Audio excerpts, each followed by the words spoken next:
Hey, you guys, welcome back for part two of the Findlay Street Crew. Come on in, you guys. Go ahead. Before we get started, per usual, subscribe to the channel, click the bell for notification, give the videos a thumbs up, and also comment and talk with me down in the comment section. You know I love to chitty chat, you guys. And also, if you don't like the video, what do we say? Keep on scrolling, honey, because we don't care. Let's get into this next story, you guys. Okay, so let's get into this group, this whole entire family that moved in. So this story is not going to go like in order, but it's just going to be some exciting stories. So we're going to switch out different neighbors and things like that. What I am going to do is use their first name. Sorry, y'all know I get confused and can't remember who was what and what I renamed them. Then I pop up and say their name anyways, honey. But as long as I'm not mentioning their last name, I can't get sued. And I ain't seen these people in eons. And if they happen to see this video, honey, you're famous. You were worth mentioning. Okay, so this next family that moved in, they moved into the building that Big Butt Betty lived in. And up on the third floor and the fourth floor must have been designed or was connected for larger families. Because whoever stayed on the third, their families was right upstairs. It may have been a upstairs and downstairs type deal. But amazingly, I never went in that building. I take that back. I went in the building on the first floor, but I never went up the steps to like the second, third, or fourth floor. But I know they had both of those floors. So this woman, I don't remember who the mama was. Maybe she was hanging out the window every now and then or something, but I never remember seeing the mother whatsoever. But she came with a slew of kids. And these kids, y'all, were dusty. When I say dusty, remember Pigpen? Honey, I forgot what his name was Lincoln or something. No, it was Pigpen. The little boy with the little blanket on Charlie Brown. He had all the dust around him. All of them. All from the youngest to the old, all of them were just dusty people. So when they moved in, I remember them bringing their stuff in, and I'm looking like, okay, it was mainly boys. So there was a boy named, I don't know what his real name was. It was Bud.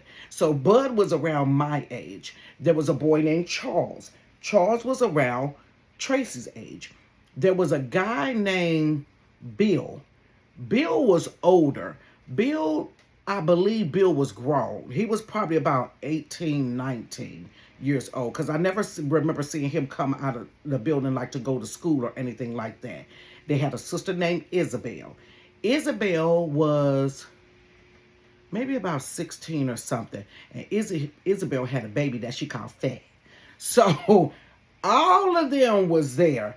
And baby, when I say, baby, they was dusty and they was hood. They was dusty and they was ghetto. They was dusty and they did not play no games. They was dusty and they would fight you. They was dusty and they had like 10 colored teeth. Like their teeth was all like beige. See that little beige area? Their teeth was that color. It wasn't yellow. It was like this color. Like they tried and it really didn't work. And I remember baking soda being out. They did not use no baking soda. So this crew of people, now mind you, this family moved in after there was a family that was there that bullied us for the entire summer where we could not even come outside.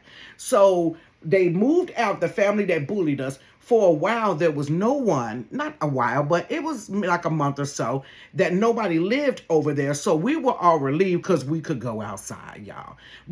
It was insane. We was just being bullied.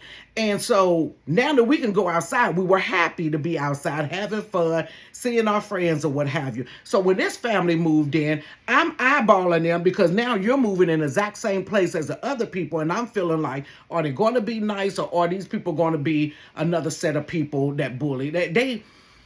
I'll be honest, y'all, they look, I hate to say it, they kind of reminded you like inbred people.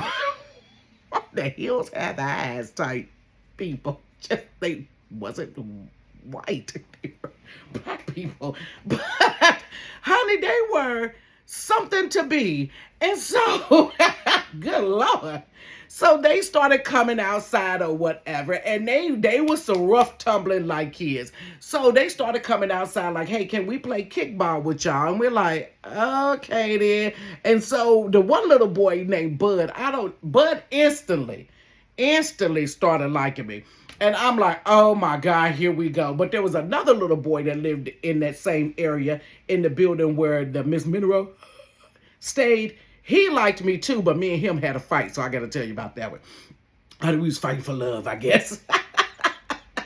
But the guy Bud ended up liking me. So Bud and them came outside. Bud and Charles used to come outside all the time. The big girl named Isabel and her baby really didn't come outside. They would not come outside to play. I guess she was in the house taking care of her baby. They didn't come outside to play, but she would come outside every now and then. Sometimes she would sit on the porch with the baby, or she was going somewhere, and that's how we kind of seen her and the guy named Bill. So Bud instantly liked me, and I'm like, oh my God. So we're playing kickball. Of course, he picks me to be on his team. Bud went to go kick the ball. And so the person rolls the ball. Bud kicked it. I'm standing here. And that is when I got the first whiff of Bud. That was when it was something about when he kicked it and that leg kicked up. I tell you what they smell like. They smell like a pile of dirty clothes. Dirty clothes is what they smell like. You know how somebody's clothes is not necessarily dirty, but it smells like they took it out of a pile of clothes that's been sitting there that should have been washed, and the scent from another one got on there. So their clothes wasn't like stained or anything, but they had a funk to it. And they ain't really had no deodorant now. So it's like, okay, well, maybe this is an off day. No, it was an off summer. It was an off year. It was an off time. It was an off decade. He never smelled like decent at all. But let me tell you something about dusty inbred people, honey, that smell like dirty clothes. They can fight. So I got that whiff of Bud, and Bud was always trying to be like in my face. And I'm like, I didn't want to tell him that he stink, which he did, because Bud and them could like fight. They was the type of people you talked about them behind their back, but you better not say nothing to their face, because you was going to get the business, and you knew you was going to get the business. And I didn't know if Bud would pop me or not, so I didn't really say nothing to Bud. I used to be like, boy, go out and constantly push him. So as time goes on, him, Charles, the other boy, Greg, and all of, the little girls that was there, and all of us, they want to play hide and go seek. I quit. I'm not playing hide and go seek, because I already know you and the nasty boy from the third floor of my building, which I said his name was Rod, but his name was Robert. We ain't never gonna see these people. And if I come across them, I'm gonna give a whole story tale about it, a whole story time about it. They wanted to play hide and go get it. No, because Bud, one thing about Bud, when we play kickball, that fool could run. Jesse Owens ain't had nothing on this boy. They could run. It was something about inbred, dusty hood people that smell like dirty clothes can run, baby. This boy could run like pew. So I knew good and well. Now, I can kind of run back in the day, but I wasn't going to outrun Bud. And when we used to play hide and go seek, we couldn't play in the common area. Some people would go hide in the buildings if you can get in, because they were security locked buildings. So if you could get in, you could go hide like in a little nook or something. But most of us would go out the front. If you look at the front of the building that I took a picture of, at the bottom, you can't see it, but there's a gate there. So we would go out the gate and kind of like go off to the side of the building. So we were out on the street area kind of hiding, or there was an alleyway that was back behind our building. People would go like down a little alleyway type deal. And you weren't going to get me in the corner and hump me and you stink? Absolutely not. So I said, I'm not playing. He was like, why you don't want to play? I can't tell you why I won't play, Bud, but I don't want to play with you because you look like you ain't playing, and I don't want you trying to hump me, and you stink, and you going to put that dust on me, baby. So I went to the window where my mama was. Now, my mama never really came outside. My mama was not a social type woman. And she did not know you. She wasn't dealing with you. She really just said, hey, to the neighbors, and she kept it pushing. Now, some of the parents around there would sit outside with one another, chop it up with one another. My mama was not that type. But my mama would often sit in the window. Now, this is the sad part, y'all. The window had these, it wasn't bars, but it was a gate. A gate that was kind of like this in between. And what we would do was we would put like our fingers in there and stuff like that when we were on punishment, and somebody would come up to the window. You'd be like, what y'all doing out there? It was a sad day when you couldn't go outside. So I went to the door. I banged on the outside door. My mama couldn't hear me. So I went down to where the window was and banged on the window because I know her bedroom was there. Mama let me in. So she cracked the window. What you want? Let me in. What you coming in here for? Girl, I don't know what you in there doing, but I said, let me the freak in. I'm trying to go inside because I'm trying to get away from Bud because he going to try to get me. Child, she finally come and let me in, baby, and I stayed in until they got finished with hide and go seek. Where Tracy was, I don't know. I can't lie on Tracy and say that she played with them. It wasn't me. But Charles wasn't no better. Charles was an older version of the dustier version. That Dusty had been here a little bit longer than Bud had. And he loved Tracy. But his teeth. Now, I don't have the best teeth. But honey, when I get some money, I'm going to Dr. Pierce here in Cincinnati, baby. And I'm going to have me some real nice buckaroos. Charles' teeth, like, you know how somebody's teeth, they can shut their mouth, but they really can't shut their mouth? And they were like, this, look, from the surgery. That's how Charles' teeth was. And Charles loved Tracy. But Bill had a thing for Tracy too, honey. So both of them brothers, I guess, I don't even know what their relationship was. I want to say they was our brothers or sisters. I knew Bud and them was brother and sister. I figured Isabel was. Maybe the big guy Bill was too. I don't know. But he liked Tracy too. And Tracy was only maybe 13 or something like, I don't know how, maybe 13 or something along that way. But he liked Tracy too. So I said, oh, Tracy about to get in a love triangle and had these two fighting over each other. Honey, he loved him some Tracy. And Tracy was not feeling him. She wasn't feeling him. And she wasn't feeling the brother. But the dude, Bill, was big. And Bill used to be out there talking like lightweight. I don't know, dude, but you too old to be talking to these kids like this, like you trying to get on with them. But Bill was so big, black, stinky, and intimidating, you just let him, like, verbally abuse you. You let him make all kind of sexual innuendos towards you, because what you gonna do?